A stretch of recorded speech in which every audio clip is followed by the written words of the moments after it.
फातिमा की रानी माँ, प्रभु यीशु की माँ, आसरा तू ही है माँ।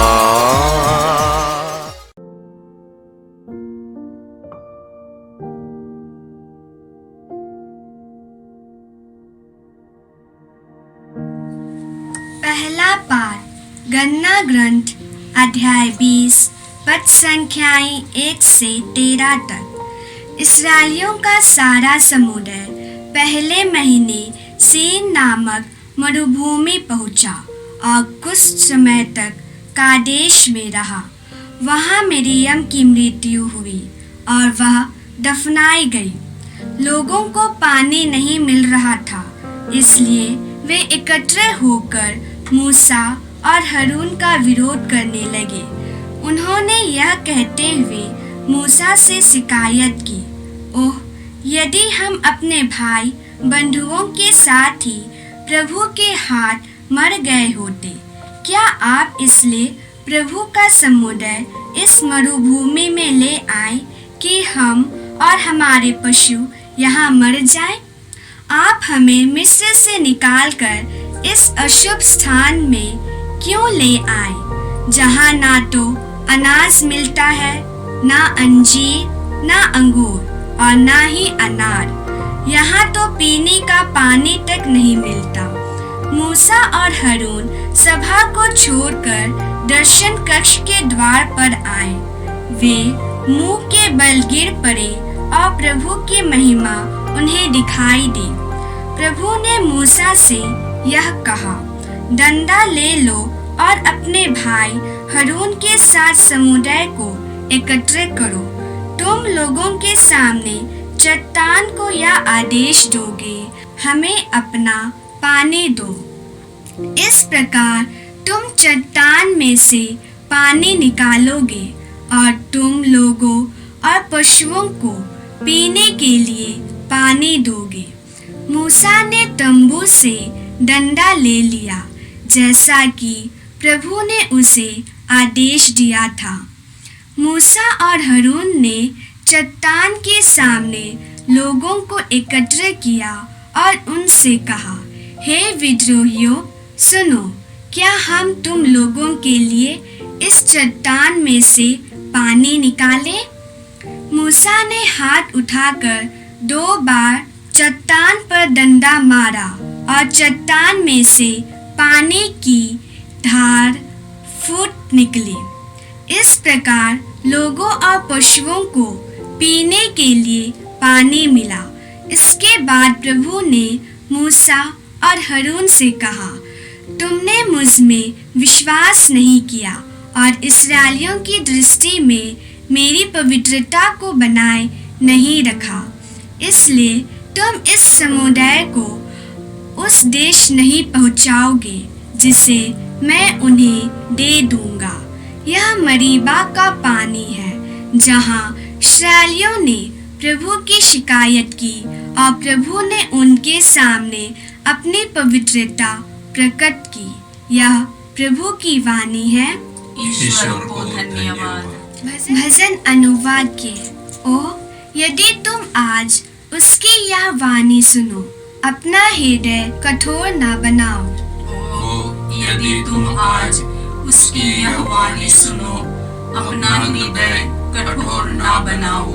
आओ हम प्रभु के सामने आनंद मनाएं, अपने शक्तिशाली त्राणकर्ता का गुणगान करें। हम स्तुति करते हुए उसके पास जाएं, भजन गाते हुए उसे धन्य कहें। भजन अनुवाद के। ओह, यदि तुम आज उसकी यह वाणी सुनो, अपना हृदय कठोर न बनाओ। ओह, यदि तुम आज उसकी यह वाणी सुनो, अपना हृदय कठोर न बनाओ।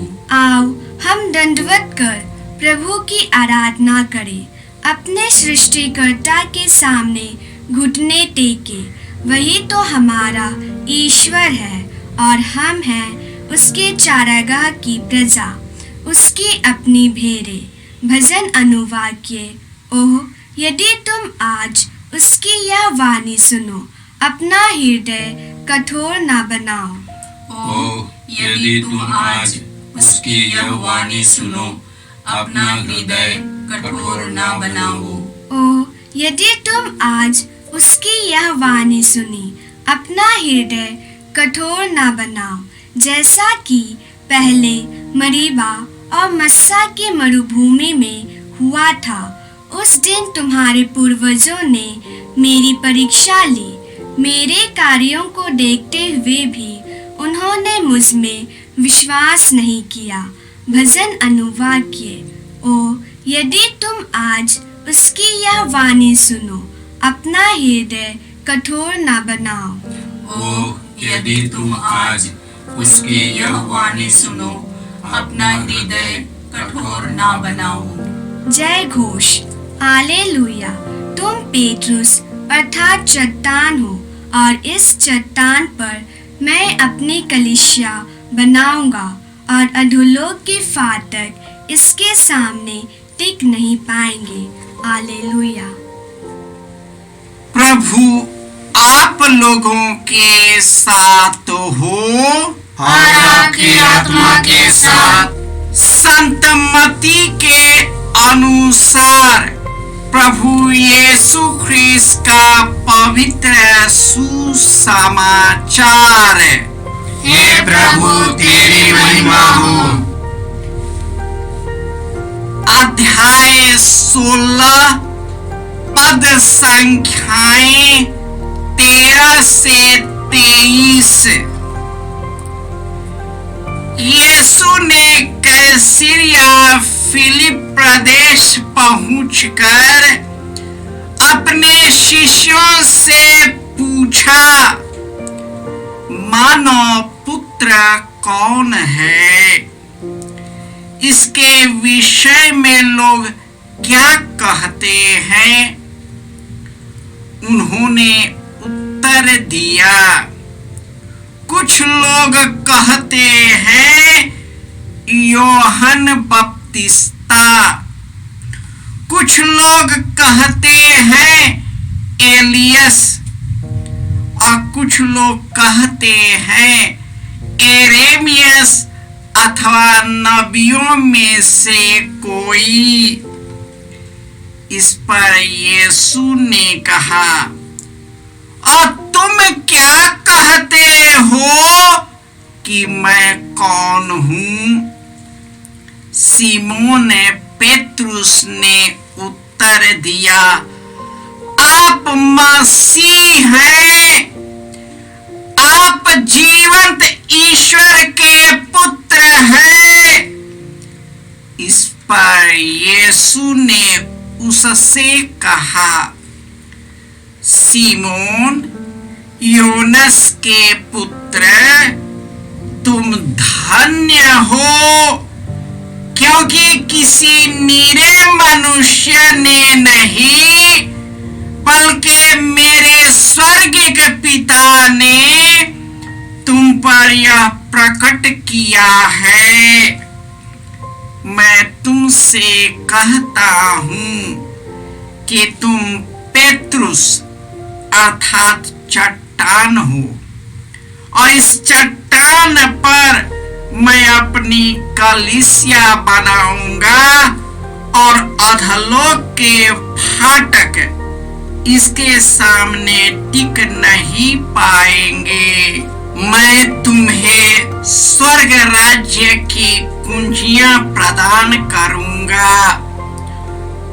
तुम पृथ्वी पर जिसका निषेध करोगे, स्वर्ग में भी उसका निषेध रहेगा, और पृथ्वी पर जिसकी अनुमति दोगे, स्वर्ग में उसकी अनुमति रहेगी।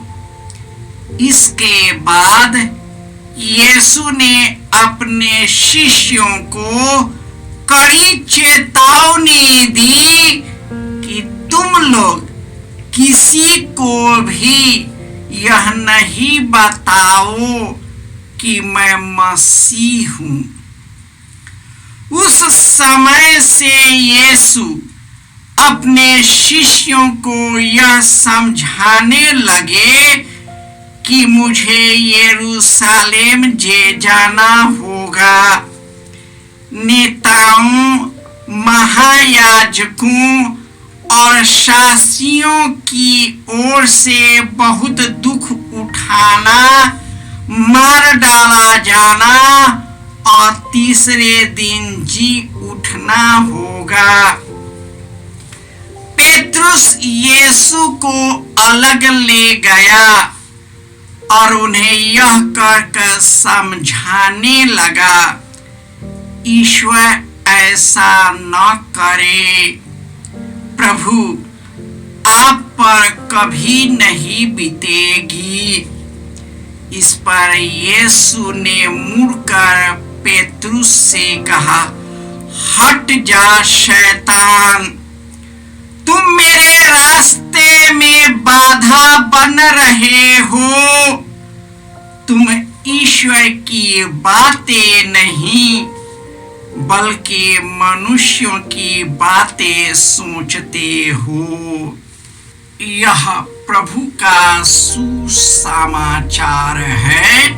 हे क्रिस्त तेरी स्तुति हो।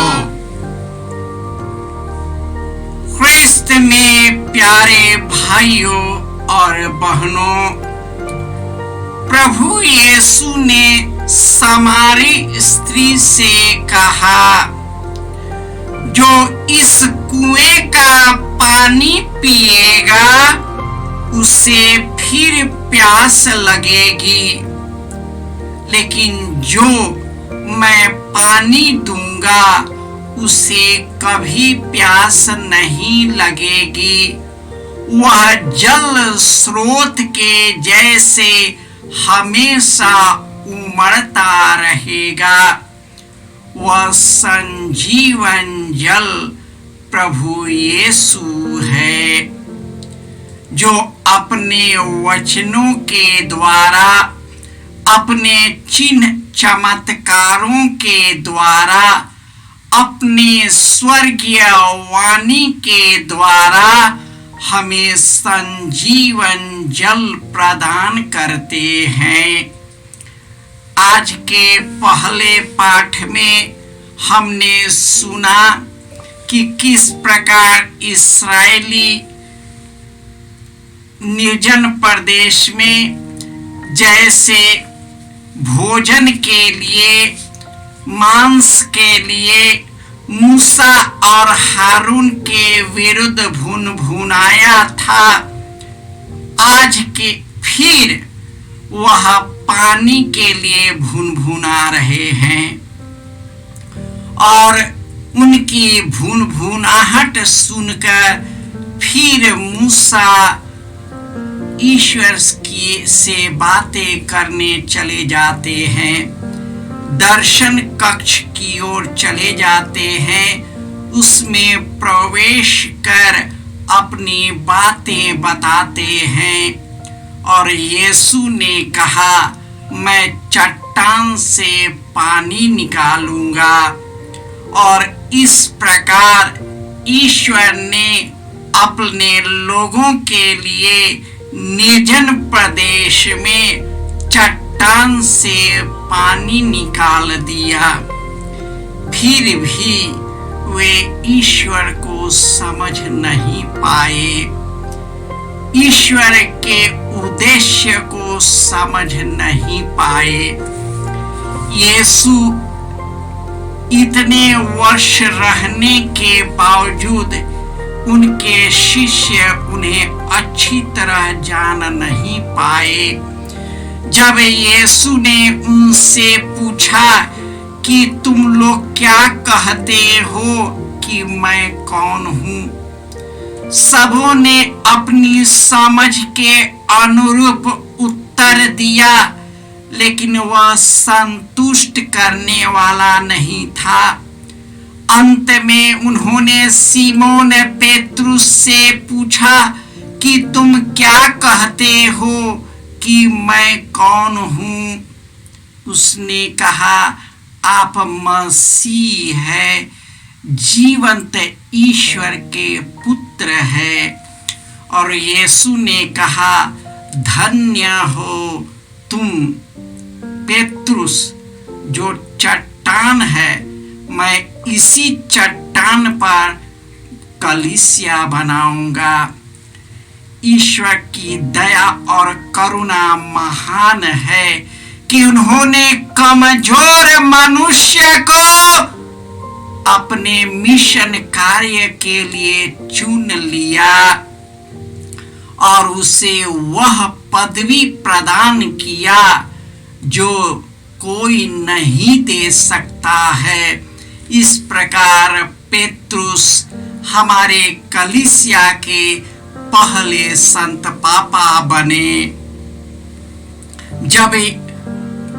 जब शिष्यों ने अच्छी तरह जान गया कि वह मसीह है, तब उन्होंने अपने मृत्यु की भविष्यवाणी की कि मानव पुत्र को बहुत दुख उठाया जाना होगा, शास्त्री और फरीसियों के द्वारा मार दिया जाना होगा और तीसरे दिन जी उठना होगा। उसका शिष्य पेत्रुस उसे अलग से ले जाते हैं और उनसे कहते हैं, आप पर यह सब नहीं होगा। जिस प्रकार हम अपने लोगों के लिए भलाई की कामना करते हैं, उसी प्रकार पेत्रुस ने भी कहा, आप पर ये सब नहीं गुजरेगा। यह सुनकर यीशु ने कहा, हट जा शैतान, क्योंकि तुम ईश्वर की बातें नहीं मनुष्य की बातें कहते हो। हम में से अधिकांश लोग ईश्वर की बातें नहीं अपनी और संसार की बातें कहते हैं, क्योंकि हम इसी संसार से संलिप्त हो जाते हैं, इसी में खो जाते हैं और यीशु जो हमारे लिए संजीवन जल से तृप्त करता है, उनको हम खो देते हैं। हमारे कितने ही कलीसिया के भाई बहन यीशु में विश्वास करने के बदले संसार पर विश्वास करते हैं, उसकी ओर उमड़ पड़ते हैं। कुछ समय के लिए उन्हें आनंद और सुख देता है, लेकिन दुख और विषाद तुरंत ही उस पर छा जाता है। जब ईश्वर की दया और करुणा हम पर बरसती है, वह सदा सर्वदा बनी रहती है। प्रभु यीशु हमारे लिए संजीवन जल बन गए, ताकि वह सदा हमारे अंदर जल स्रोत के जैसे उमड़ता रहे। हे प्रभु यीशु, हम तुझे धन्यवाद देते हैं कि तू हमारे पापों के बावजूद हमारे पास आता है, हमारे साथ निवास करता है, हमारे पापों से हमें शुद्ध कर दिया है। तू हमें इतना प्यार किया है कि तू हमारे लिए मर गया और जी गया है। हे प्रभु यीशु, हम तुझी में विश्वास करते हुए अनंत जीवन प्राप्त कर सके। जय यीशु। जय यीशु क्रिस्त में प्रिय भाई और बहनों, प्रभु यीशु ने हमें आदेश दिया है संसार के कोने कोने में जाकर सारी सृष्टि को सुसमाचार सुनाओ।